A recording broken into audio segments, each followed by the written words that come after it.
Mamma mia, salut les amis et bienvenue dans cette nouvelle vidéo consacrée à WordPress. Dans cette vidéo, nous allons parler tout simplement des articles et des pages.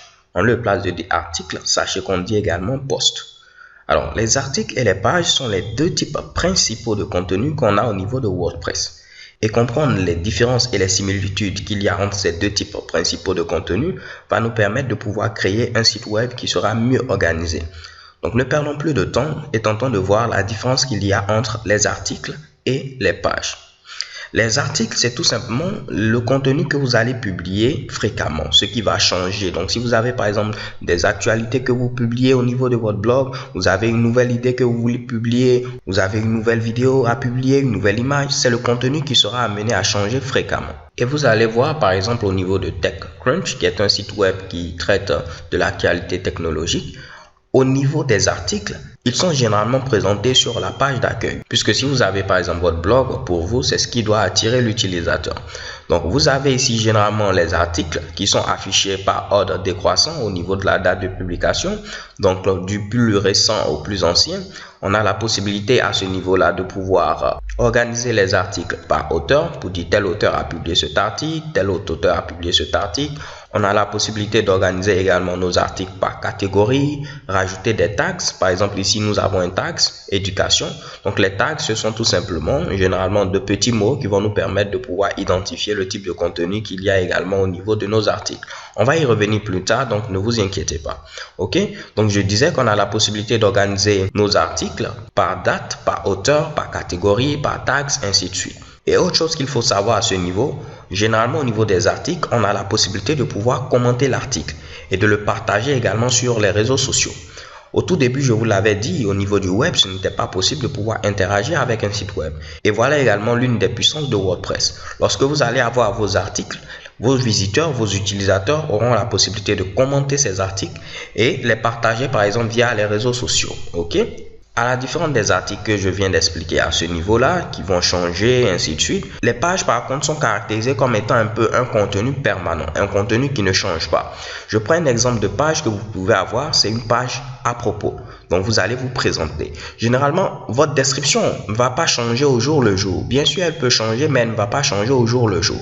Donc, les pages, déjà à la différence ici des articles, des posts, ce seront à ce niveau-là des contenus qui ne changent pas. Une page de contact, une page about, ainsi de suite. Si on descend tout juste en bas, au niveau ici de TechCrunch, vous avez par exemple une page staff. Et à ce niveau-là, bien sûr, l'équipe de TechCrunch pourra changer, mais ce ne sera pas quelque chose qui se fera au jour le jour. Donc, on ne va pas, par exemple, le mettre comme article parce que là, ce sera tout simplement une page. Et généralement, vous allez le voir au niveau ici des pages, l'utilisateur n'aura pas la possibilité de commenter, de pouvoir partager sur les réseaux sociaux, ainsi de suite. Bien sûr, vous pouvez le faire parce que WordPress ne va pas vous en priver, mais ce que vous devez savoir, c'est que généralement, au niveau des pages, on n'a pas ici de commentaires, on n'a pas ici la possibilité de partager sur les réseaux sociaux, ainsi de suite. Si vous venez par exemple sur la page de contact, il n'y a vraiment aucun intérêt de mettre un commentaire. Dans certains cas, vous allez juger intéressant de pouvoir mettre des commentaires sur certaines pages. Mais comme je vous l'ai dit, à risque d'avoir une exception, cela ne se fait pas. Mais autre chose que vous devez savoir, c'est qu'au niveau de l'organisation des pages, ce n'est pas organisé par exemple comme on l'avait vu par date de publication, par auteur, non. À ce niveau-là, c'est généralement du type parent-enfant. Je prends un exemple simple. Si vous avez par exemple about qui veut dire à propos, vous aurez à propos par exemple de Honoré Ouanou, à propos ici de Melberg, ainsi de suite. Vous aurez la possibilité de pouvoir organiser votre contenu sous une hiérarchie parent-enfant. Et vu que les pages ne seront pas généralement sur la page d'accueil, donc directement visibles, on les rend accessibles via les menus. Donc par exemple au niveau de TechCrunch, les pages sont accessibles via le menu présent au niveau du footer. OK? Donc si je remonte à ce niveau-là, vous allez voir, on pouvait le mettre également au niveau de la sidebar. On va voir plus tard ce que c'est que la sidebar, ne vous inquiétez pas. Ou on pouvait rendre également les pages accessibles via le menu principal. Donc le menu qui est généralement présent tout juste en haut. On va prendre un autre exemple afin de pouvoir éclaircir les choses. Donc, je suis sur ladieslearningcode.com. Donc, vous voyez, si je viens sur Learning Code directement, normalement, je peux avoir mes différents articles. Et vous voyez, j'ai également mes articles qui sont listés du plus récent au plus ancien. Également, on a la possibilité de les catégoriser par auteur. Vous voyez qu'il y a également de petits tags qui sont ajoutés et ainsi de suite. On aura la possibilité de commenter ces articles, les partager via les réseaux sociaux. Ok. Donc là, nous voyons clairement que ceux-là sont des articles, des posts. Par contre, au niveau des pages, je vous l'avais dit, celles-ci sont accessibles généralement soit au niveau du footer, au niveau de la sidebar ou au niveau ici du menu principal.